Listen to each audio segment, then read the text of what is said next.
యాదగిరిగుట్ట పట్టణంలో అనేక సంవత్సరాలుగా సోడా అమ్ముతూ జీవనం గడుపుతున్న అనేక కుటుంబాలని ఇవాళ వీధిపాలు చేసేటట్టుగా కొంతమంది బెదిరించి మీరు గుట్ట చుట్టూ సోడా బండ్లు అమ్మొద్దు అని చెప్పి ఇవాళ దౌర్జన్యం చేస్తూ ఉన్నారు. దీన్ని సిఐటిగా తీవ్రంగా ఖండిస్తూ ఉన్నాం.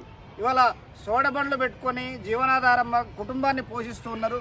వీళ్ళకి అనేక సందర్భాల్లో గతంలో ఇప్పుడు గెలిచిన ఎమ్మెల్యే గారు కూడా వీళ్ళ తరపున నిలబడ్డాడు. ప్రస్తుతం కూడా మీకు అండగా ఉంటున్నామని చెప్తా ఉన్నాడు.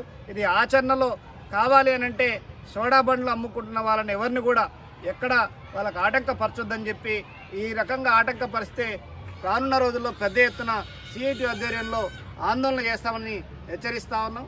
సంవత్సరాల తరబడి అదే వృత్తిగా బతుకుతున్న సోడా బండి కుటుంబాలని ఆదుకోవాలని చెప్పి కూడా ఈ సందర్భంగా డిమాండ్ చేస్తూ ఉన్నాం. ఇవాళ ఆర్ఎండ్బి రోడ్లపైన కానీ ఇంకో దగ్గర కానీ వాళ్ళు చుట్టూ తిరుగుతూ జీవనాధారంగా సోడా నమ్మి ఇక్కడ వచ్చే ప్రయాణికులు దూర ప్రాంతాల నుంచి ఇక్కడ గుట్ట దర్శనానికి వచ్చినప్పుడు వాళ్ళకి ప్రభుత్వం ఎట్లాగో అందుబాటులో ఉంచలేదు. కష్టపడి స్వయం శక్తితో వాళ్ళు ఉపాధి కోసం రోడ్డుపైకి వచ్చి అమ్ముకుంటే వాటిని కూడా ఇవాళ లేకుండా చేయాలనేది సరైంది కాదు. వీళ్ళని బెదిరించి కొంతమంది మాట్లాడుకోవాలని చెప్పి డబ్బులు గుంజుకునే ప్రయత్నాలు చేస్తామని ఇది సరైంది కాదు. ఆ కుటుంబాలని సోడాబండి కుటుంబాలకు సంబంధించి వాళ్ళు నివారించొద్దని చెప్పి సందర్భంగా హెచ్చరిస్తూ వాళ్ళ కుటుంబాలకు అండగా ఉండాలని చెప్పి విజ్ఞప్తి చేస్తుంది.